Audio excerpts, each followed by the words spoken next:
നമസ്കാരം. വേദാംഗ ജ്യോതിഷത്തിലെ അമൂല്യമായ അറിവുകളും ആധ്യാത്മിക ജ്ഞാന ഉപദേശങ്ങളും പകർന്നു തരുന്ന പ്രശാന്തം ആസ്ട്രോ ചാനലിലേക്ക് ഏവർക്കും സ്വാഗതം.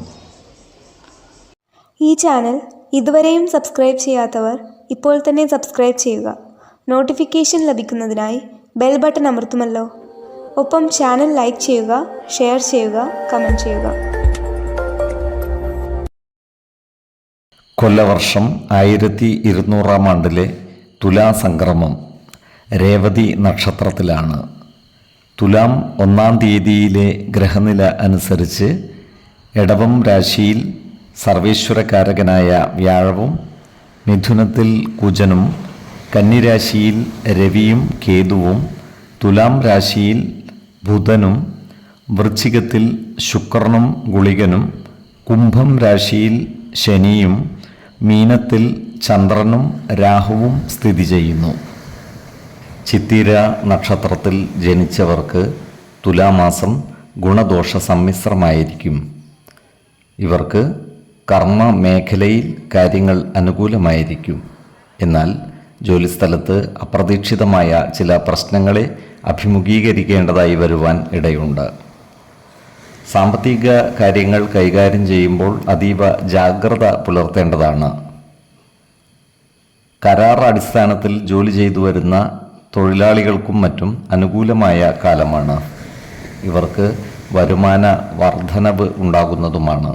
അതുപോലെ മരുന്നു കമ്പനികളുമായി ബന്ധപ്പെട്ട് പ്രവർത്തിക്കുന്നവർക്കും അനുകൂലമായ കാലമാണ്.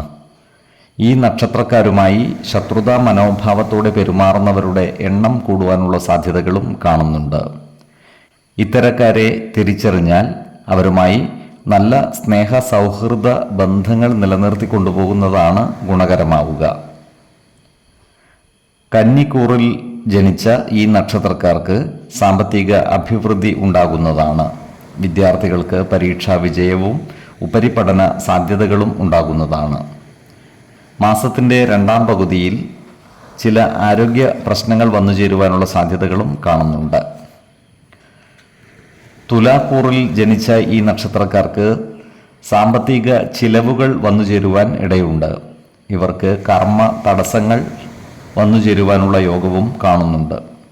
ജോലിസ്ഥലത്ത് സഹപ്രവർത്തകരോട് നല്ല രീതിയിൽ പെരുമാറുകയും എല്ലാവരുടെയും ഇഷ്ടം നേടിയെടുക്കുവാൻ പരിശ്രമിക്കുകയും വേണം. അകാരണമായ മനോവിഷമങ്ങൾ ഇവരെ തേടിയെത്തുവാനുള്ള സാധ്യതകളും കാണുന്നുണ്ട്. എന്നാൽ മാസത്തിൻ്റെ 2-ാം പകുതിയിൽ കാര്യങ്ങൾ അനുകൂലമായി മാറുന്നതുമാണ്. നല്ല ആത്മവിശ്വാസവും ഇച്ഛാശക്തിയും ഈ നക്ഷത്രക്കാരെ പ്രശ്നങ്ങളെ അതിജീവിച്ച് മുന്നോട്ട് നീങ്ങുവാൻ സഹായിക്കുന്നതാണ്. ആരോഗ്യ കാര്യങ്ങളിലും ഈ നക്ഷത്രക്കാർ ഒരു പ്രത്യേക ശ്രദ്ധ പുലർത്തുന്നത് ഗുണകരമായിരിക്കും. പ്രത്യേകിച്ചും ജീവിതശൈലീ രോഗങ്ങൾക്ക് സ്ഥിരമായി മരുന്ന് കഴിക്കുന്നവർ കൃത്യമായ വൈദ്യ പരിശോധനകൾ നടത്തുകയും ഡോക്ടറുടെ നിർദ്ദേശമനുസരിച്ചുള്ള മരുന്നുകൾ മുടങ്ങാതെ കഴിക്കുകയും വേണം. 2, 12, 24 തീയതികൾ അനുകൂലമാണ്.